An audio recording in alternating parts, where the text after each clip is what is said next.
My goal was to make 1,000, and it will make 1,000. But this turbo, the 3-inch downpipe I have on this, along with the compressor housing on this, is just a little restrictive. So this turbo itself, with a different compressor housing, will make a little more boost, and then it'll obviously get more power. So it will make 1,000 before I take it to Texas.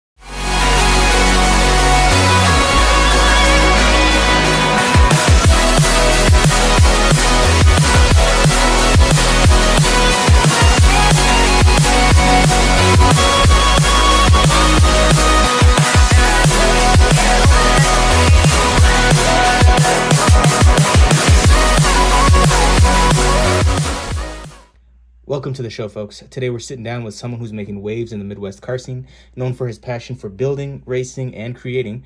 From the unforgettable Singleturbonoggy Audi to organizing must-see car meets, he's all about bringing the community together. A rising YouTube creator, TikTok favorite, and a driver who knows how to leave it all on the track. Please welcome Trae Moua.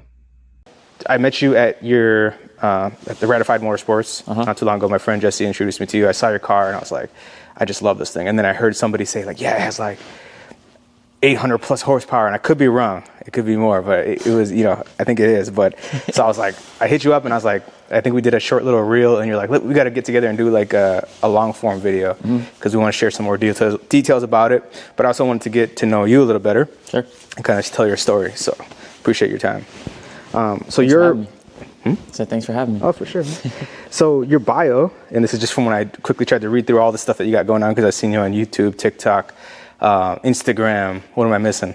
Facebook? I don't know if I saw it, but I don't really use Facebook much. But yeah, I saw you in a lot of different places. Yeah. So I kind of saw. So I saw that your bio mentioned you were influenced by your car enthusiast father. So I'm just curious what your earliest memory of cars is that sparked your passion. My earliest memory of cars that sparked my passion. It's hard to narrow it down to one. I would say my whole life I kind of grew up just knowing cars, being into cars, learning cars all the time. I think probably the earliest memory that I can remember that stuck with me is my dad actually used to have a B5 S4, which is kind of what started my whole social media thing. And he had upgraded the turbos and such, and at the time 500 horsepower was a lot of power, and that's like kind of what that car was making. And I remember pretty much every weekend he would take me out cruising in it, and we would go do pulls, and I would like secretly record him with my phone so I could watch it later. And I think that kind of like sparked my whole like fiend for power type of thing. And then ever since then I grew up trying to have something like that, and I actually had something exactly like that but double the power. Baby, like doing pulls in the car seat. Yeah, literally. Like I don't remember it, but my mom tells me my dad used to take me in her car back in the day because my parents were very young when they had me. And so they didn't have a lot, so they only had one car, but they still wanted a cool car with a kid. Sure. So my dad used to take me in her car. He actually blew it up one day. I don't remember it at all, but my mom tells me about it all the time, how my dad blew up her car and he had to fix it and all this stuff. But yeah. It reminds me of those commercials that Chrysler did in the 2010s when they put the Hemis in their vans, trying to appeal to the dads to go fast, But I'm sure it was nothing like that. No, but yeah. That's awesome, though. So as far as your entrepreneurship journey, and this is just my perspective of seeing you so far and looking at what you've done, I feel like you are, at just 22, I feel like you're building a brand. Correct me if I'm wrong, but it feels like that. It looks like that. I'm trying. You're trying, right. And so I'm just wondering, what inspired you to take on this path so early? And obviously you grew up in that lifestyle, but that's got to help. But to be doing what you're doing, I'm just kind of curious of when I built my first car, it was, I wouldn't say unique, but not very many of them. So I never went on social media expecting to like build something or be like an entrepreneur or content creator or anything. I really just started posting it because I never saw anybody else with something similar. So I was just kind of trying to show off what I had, essentially. So yeah, I never had the intentions to make it as big as I did. Obviously, I'm still growing a shit ton, and I got a lot of ways to go, but I never expected it to be what it is now. Right. So I think the lifestyle that I live is, I'm very blessed to have the opportunities that I have. So I think being a platform now, I should kind of show that a little more, but I don't know. Some people are like, "Oh, dude, I dream to be in your shoes," but I'm like, I'm just a normal guy doing normal things, man. So as far as some of your car builds and projects, I could be saying this wrong. I was actually reading this wrong the entire time. I thought it was Singleturbology. Oh, but it's, after reading closely, it's Singleturbonoggy. All right, so cool. Yeah. So that's been like, to me, from what I know about you so far, that seems like a defining project for you potentially. I know there's a lot more to you than that, but can you share the story behind it and what taught you about the car culture and persistence? Yeah. So Singleturbonoggy was it was the start of my social media. It was literally. So my B5, my first real car that I ever built, was a Nagaro Blue, and for short they would call it Nagi. Like, that's just kind of what they put out there in the universe. And so at the time, my first one was a twin turbo car, because they come twin turbo from the factory, just a 2.7 twin turbo V6.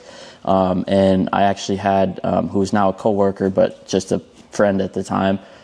He had a single turbo B5 S4, like he converted it over to a single turbo, and he had like the exhaust dumped out the hood and stuff, and I was like, this is the coolest thing ever. So after I rode in that car, I was like, I gotta have the B5 but a single turbo version. Okay. So I ended up doing the whole single turbo thing on my B5, and it literally just kind of spoke for itself. I made an Instagram. I was still in high school at the time. I was like 17, 18.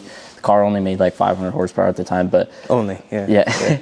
But I posted it, and I made a page just literally called Singleturbonoggy, because it was a single turbo Nagaro Blue car. So that was the start of it, and yeah, it just kind of went from there. Okay, very cool.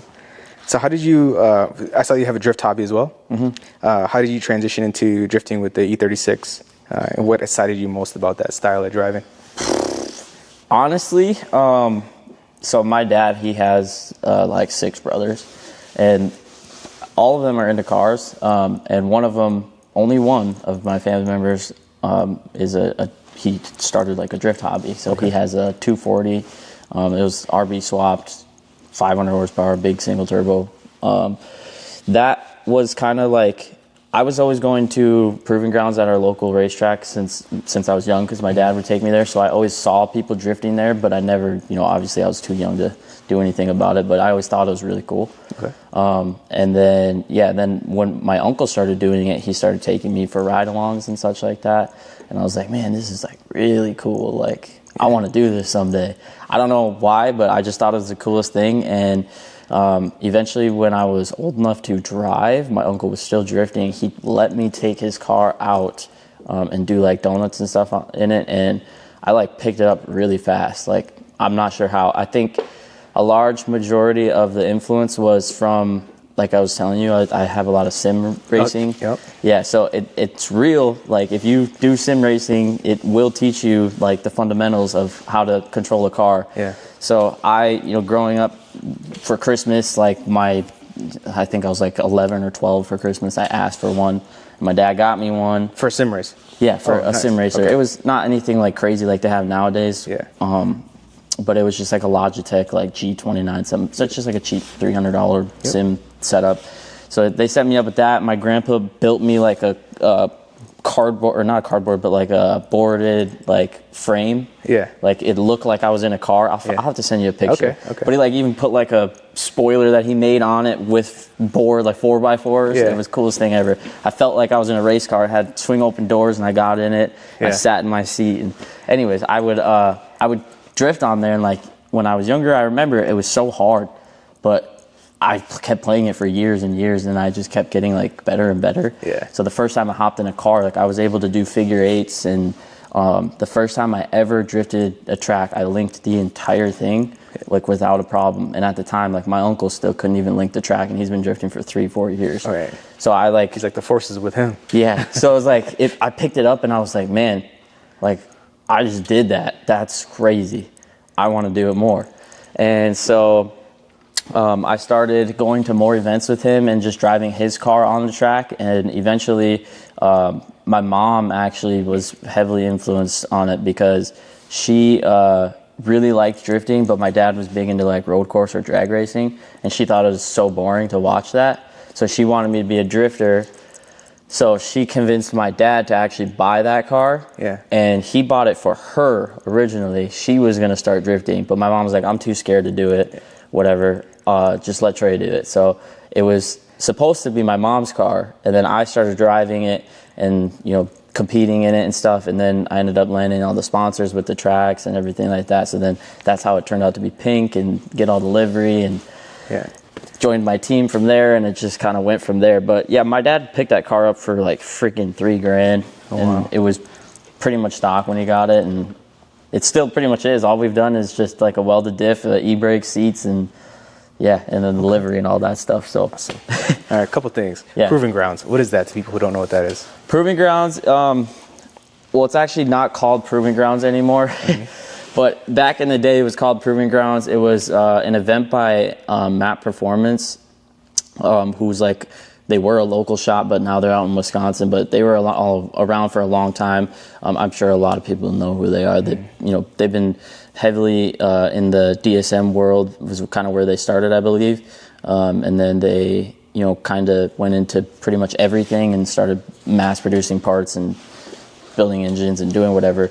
It was their original event, which was kind of, I think, just like a small event at first, and then it became a really big thing. But it's essentially, it was just like a weekend of racing, of all racing. So there was drifting, drag racing, autocross, road course. I think that's all of them. Could be missing one, but yeah, it was just a weekend of pretty much every style of racing that you can do, all at one place, all in one weekend. And yeah, it was kind of just like, it's like the pinnacle of the Minnesota car community, but it's kind of had its waves here and there. It's been through a couple owners now and different names, and but it's still a thing. It's still a thing, just different name. Gotcha. Cool. Very cool. And you mentioned your grandpa building you that cage out of wood. Yeah. And that brought me back to a memory. I was like in Cub Scouts or something like that when I was a kid. Yeah. We didn't have anything that cool. We had pine wood derby cars. Okay. We would like carve out things out of wood. Yeah. I was thinking like how much cooler that is to have a wood. It's cool. Yeah, I'll have to send you a picture of it. Right. I just saw it the other day. That's why it reminded me of it. Because, Bucket list drives. I know we talked about some tracks or track days that you have and that you attend, but I'm just curious if there's any roads or destinations you dream of driving, but you haven't yet. I think one of my dream roads that I always wanted to drive was like Pacific Coast Highway, which is what I recently did. My girlfriend and I went to California for just like a little vacation, which was also during the same time as Formula Drift, which was kind of the whole reason I was like, oh, we're going to Cali this week. But we went to Cali. I rented a C63 AMG, and I got to drive it. I didn't get to go as far as I'd like to, because I know like further north, like towards like Seattle or like San Francisco area, it's a lot different. Where did you start and stop? I started in LA, like what's that main beach? That could be Venice Beach. Is close to there. Venice. Or like where the pier is. Malibu. Oh, is it by Neptune's? I went past Neptune's. You went Neptune's? Yeah, I know exactly. So it's LA. It's like in between LA and Neptune's. Yeah. So I technically started in LA and just went like past Malibu all the way. I went like 3 hours, and then I realized like I'm gonna have to drive 3 hours back. Right. So I was like, all right, I gotta turn it around. But yeah, eventually I would like to just like fly into San Francisco and drive like the north part of Pacific Coast Highway, because I hear it's a lot different. It's amazing. I did San Francisco to LA and back, which was like perfect. I didn't go north of San Fran too far. Yeah. It was perfect. 4 days, 3 days down. I took my time on a motorcycle. Yeah. And shot my way back up, and it was the best road I've ever been on. Yeah, it's beautiful. I took so many videos when I was on there, and I don't know, I get like weird when I do stuff like that, because it's just like I never envisioned myself being in that type of position. Mm-hmm. So it's just like, it's cool to me. Santa Monica Mountains while you were there? I never went up there. Just actually hit the coast. Yeah, that's just good. the coast. Was it clear? No landslides, nothing like that? Was it straight roads? Yeah, perfect. Just roads. Awesome, man. Did you stop at Neptune's? I did. How was that? It was decent. It was decent. Like I didn't really, go there for the food. I just went there to be like I went there. You went to Neptune's Net. Yeah. Right. Yeah, exactly. I actually like their fresh food, like the fried stuff. I didn't really. I was like, Yeah. But yeah, the fresh food. I was like, cool. Any other roads, tracks, anything you want to hit?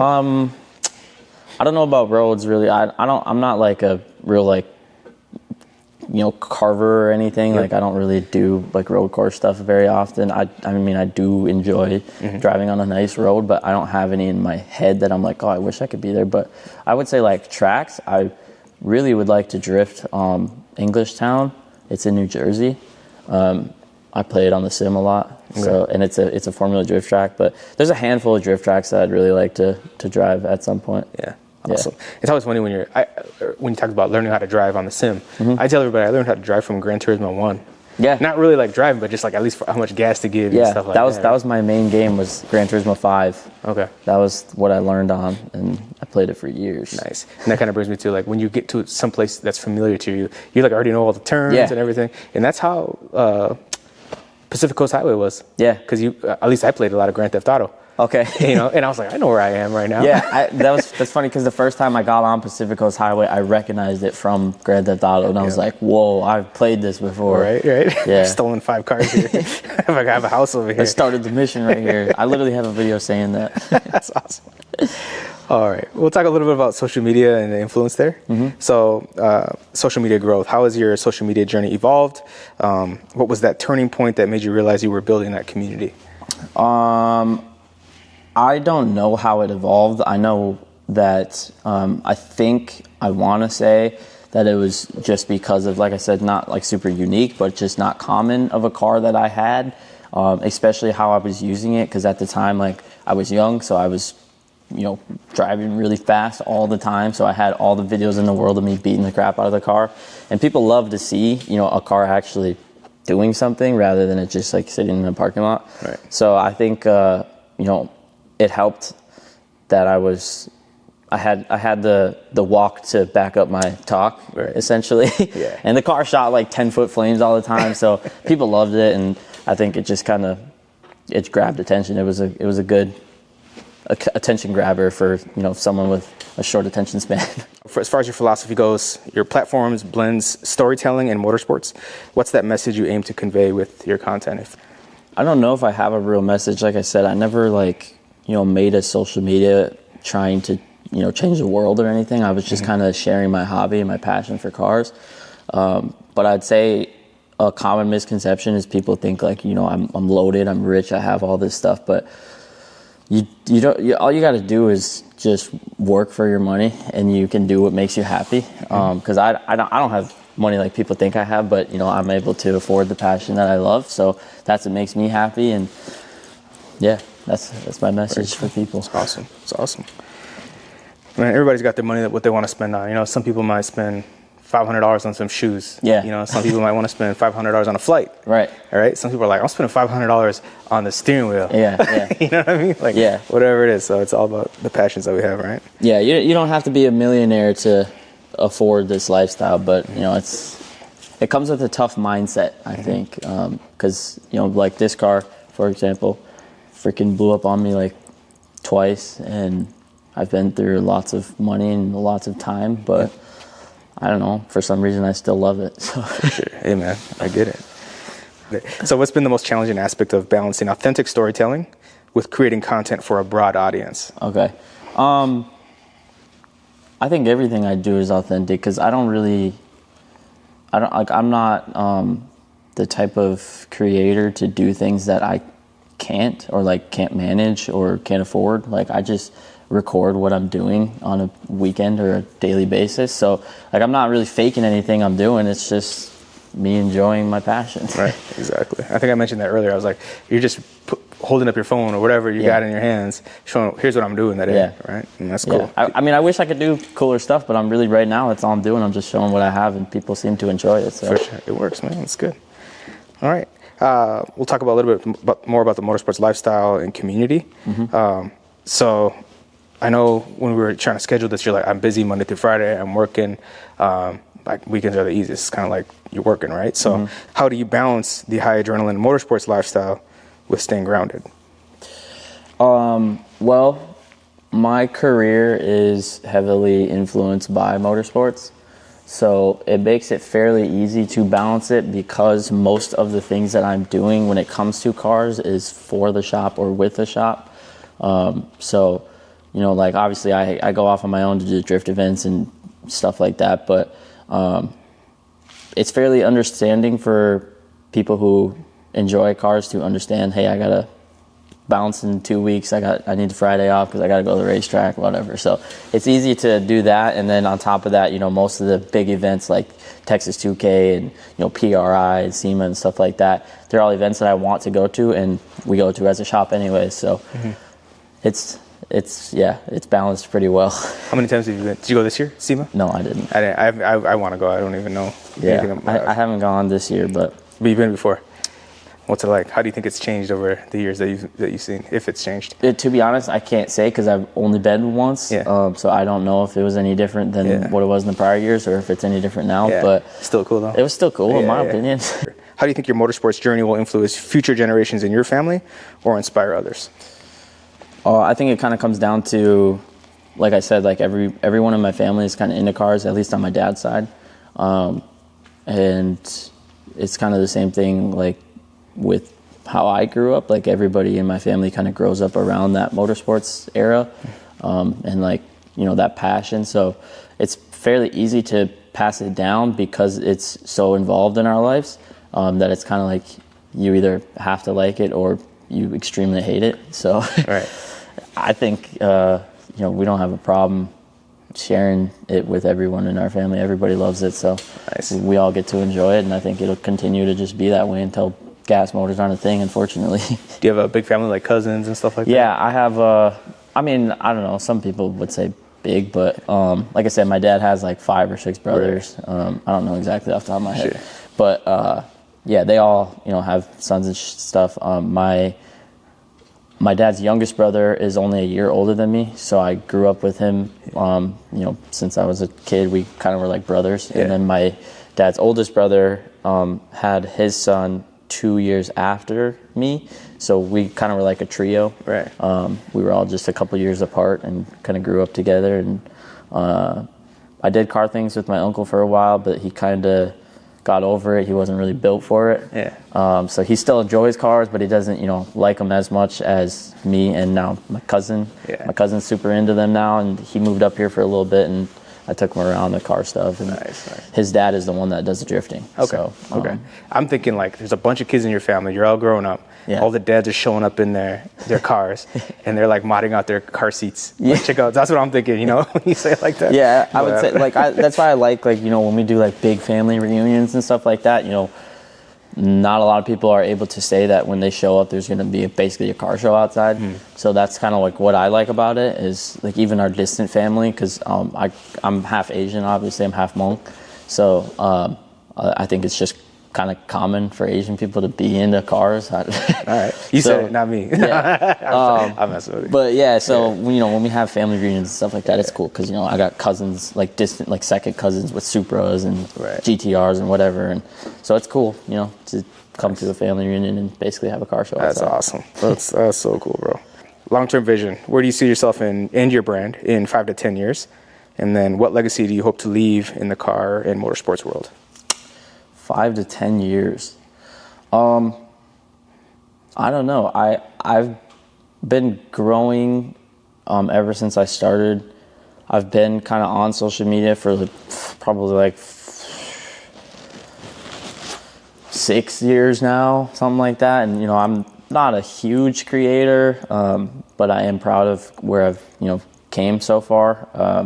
So, you know, all I hope is that I can continue to grow and be able to chase those dreams, because, you know, obviously it would be nice to, since I'm so passionate about it, I would like to be able to do it like full time. You know, I've always said like I wish I could just be like the personality and not have to hold the camera and go to work and edit the video, and I just want to be able to drive my cars and have someone film me.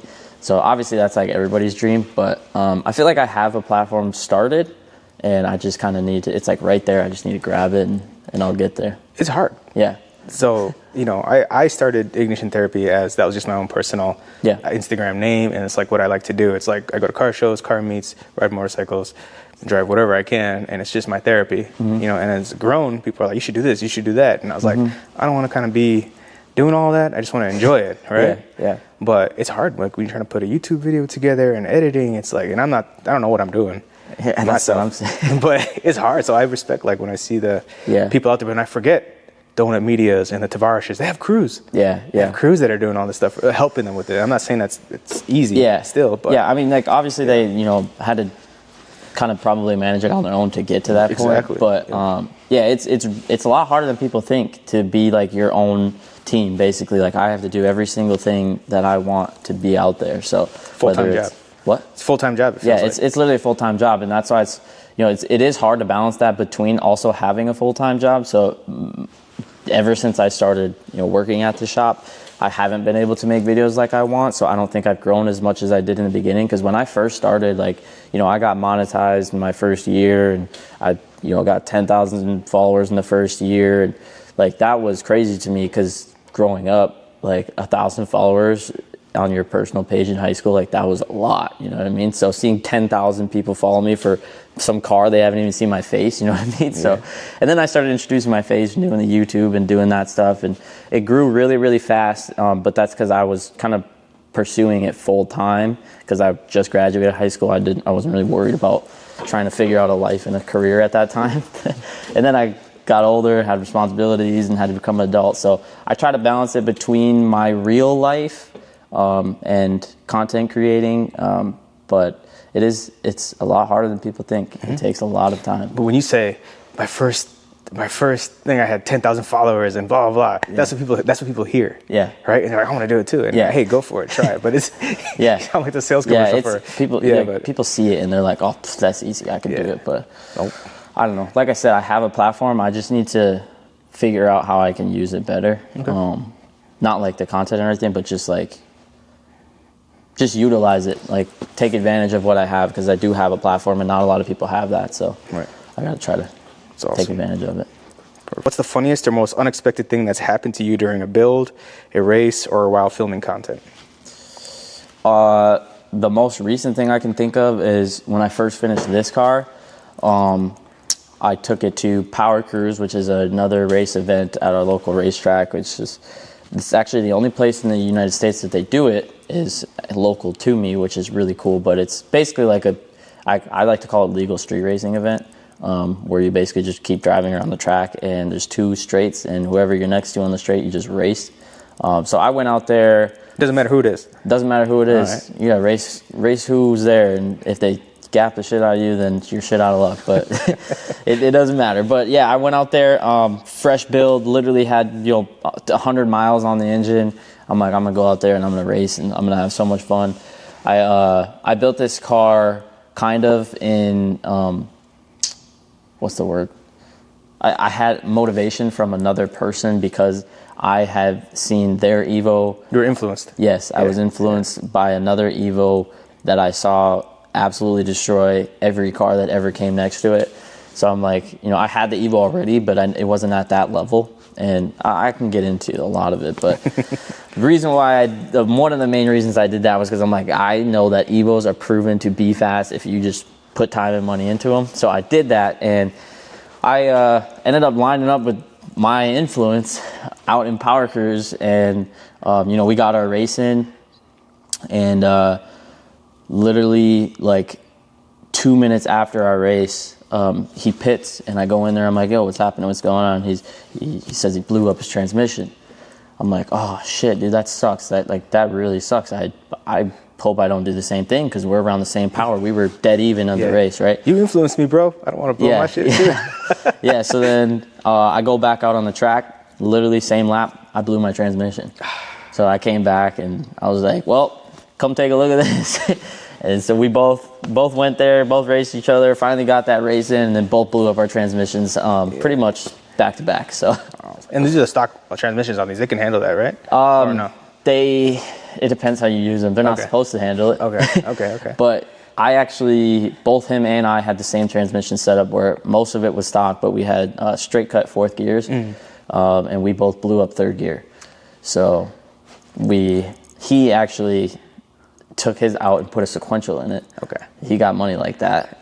And I took mine out and put a straight cut third gear in it. So it was fine since then. Then I blew second gear.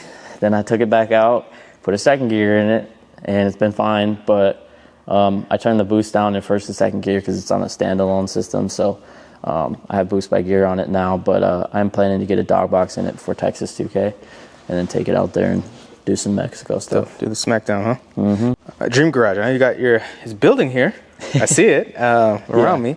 If you could build your ultimate garage, which it looks like you're already starting to do here, what cars would you include and why? What cars would I think I would for sure have an Evo, because an Evo was always my dream car when I was growing up in high school. It was like I was always friends with older people, and I was coming up to the cities for car events and seeing people with Evos. I'm like, God, those are so sick. But I was 16 years old and could not afford a $25,000 car. So, when I got my first Evo, it was kind of like a dream come true. So I would for sure keep an Evo in the collection. I would need to have an Audi. Probably going back to my roots, I would probably have another B5. It's just kind of nostalgic to me. Like it really grew my whole platform, and that's why I haven't changed my name or anything, because it's like that was just me. So I think I would build another B5. I would have an Evo. I would need something new. I really want a 992 GT3 RS. Okay. Those things are freaking beautiful. I don't care what anybody says. Those are an absolute dream car. And I think I would need like a tow rig of some sort. So I would probably have to get something, just like a big Duramax or something. Yeah. Okay. And that's really like, I mean, obviously, if I had unlimited money, I could go on and on about cars that I'd want. But I think I would just like to have, a supercar, a race car, a car that, I'll always keep dear in my heart, and a truck to get me everywhere. And one that has like all the modern tech that you need, right? Yes. Like the Yes. heated and cooled seats. Yeah. What's your favorite car, favorite movie, and favorite racing memory? Favorite car?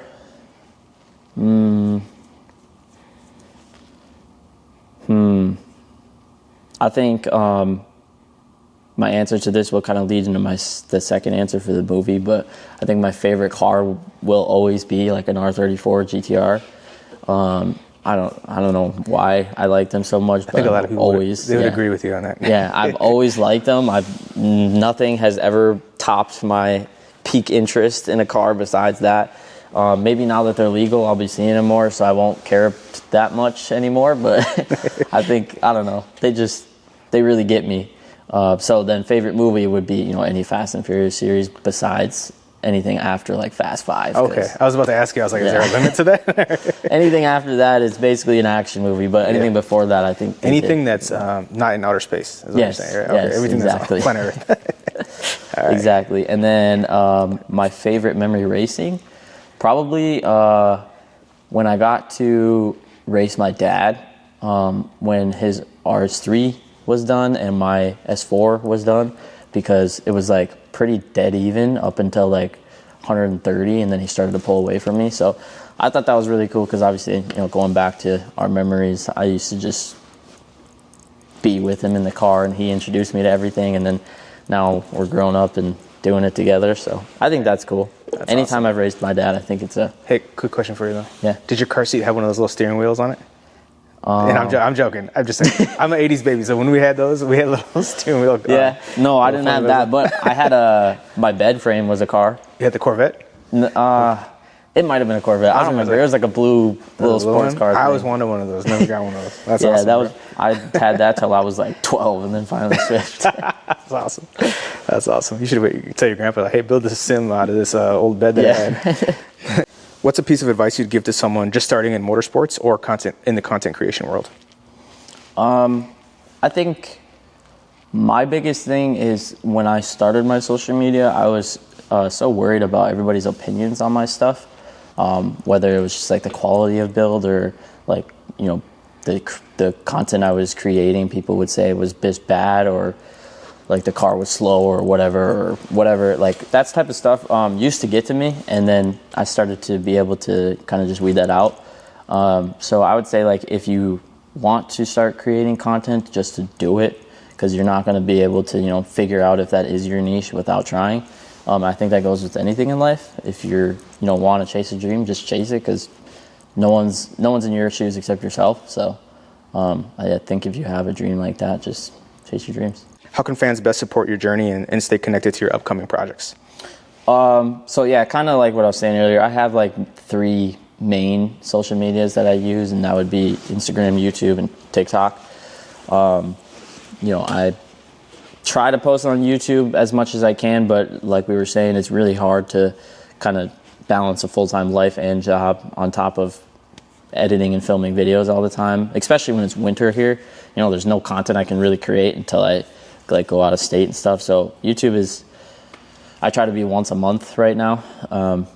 Not as consistent, but you know, TikTok, I also have a little imbalance there. I should use it a little more, because it is my highest following at like 290,000 or something like that. So I should balance it more. Well, but 290,000 followers? Yeah. Oh, dude, I didn't even see that. Oh my yeah, God. I don't use it as much as I should, but I'm trying to start using TikTok a little more. I just don't like the crowd on TikTok, because it's all just kids mostly, and they're all freaking dummies. But and then what was my other one? YouTube, TikTok. YouTube, TikTok. You do a lot. Instagram. Instagram. Yep. So Instagram is probably my main social media platform. You know, I've been growing that for a long time, and I think Instagram, along with YouTube, are really hard to grow. Where TikTok is kind of like, if you hit the algorithm, you're going to grow anyways. So I'm proud of my Instagram. So my Instagram is Singleturbonoggy, after my B5, rest in peace B5. TikTok is just my name, Trae Moua, and the YouTube is Trae Moua. Cool, and we'll link those in the description below. Are there any builds, races, or collaborations you're particularly excited about? I don't have any projects really, aside from finally getting a dog box transmission and putting it in this, because I'm sick of blowing up transmissions.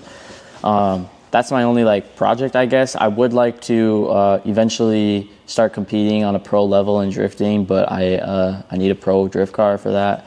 So, you know, after I spent a lot more than I should have on this car, that kind of put a halt on my drift career for buying another car and trying to compete pro level. So I would like to do that, but that's probably not going to happen, you know, anytime soon. But yeah, the Evo is just the dog box. Heck yeah. Daily's going to stay the daily. The other beater is going to stay the beater. And this is actually a giveaway car if you guys... Oh, we got to learn about this. Yeah. This is my giveaway car. This is probably my 3rd giveaway car I've done now. It's pretty unmolested. It's just a stage 2 B5S4 essentially is what you would call it. It's just got, you know, downpipes, exhaust. It's on lowering springs, has, you know, the supporting mods that it needs. It's stage 2 on 92 or 93. And yeah. So this is my 2003 Evo 8. It's fairly built, pretty much everything I could do, like I said, besides the transmission. Right now it has straight cut gears in it, but it's not a dog box, it's still synchronized. But has pretty much every supporting mod that I could do on the car, anywhere from the drag manifold to the IgnitionTherapy coils to a forward facing turbo to, you know, a fully built 2.2. Pretty much everything you could do. See a lot of good details in here. Yeah, I tried to make it something that, you know, I saw when I was a kid and dreamed of having. So that was kind of my goal with this one. And it was also like a tribute to my old car, because my old car I lost in a fire, which I spent, you know, a ton of time on. Oh, wow. So I kind of wanted to build something different from that, but that would be a lot faster and a lot cooler and a lot cleaner, yeah, in my opinion. So that's kind of what I did with this one. It's got a Voltex wide body and the deep dish T37s, some carbon and Haltech, and pretty much everything you could do. I like the sticker. Yeah. Okay. Yeah, so that's that one. That's awesome. You still got a frame in there? Yeah, it's just a harness bar.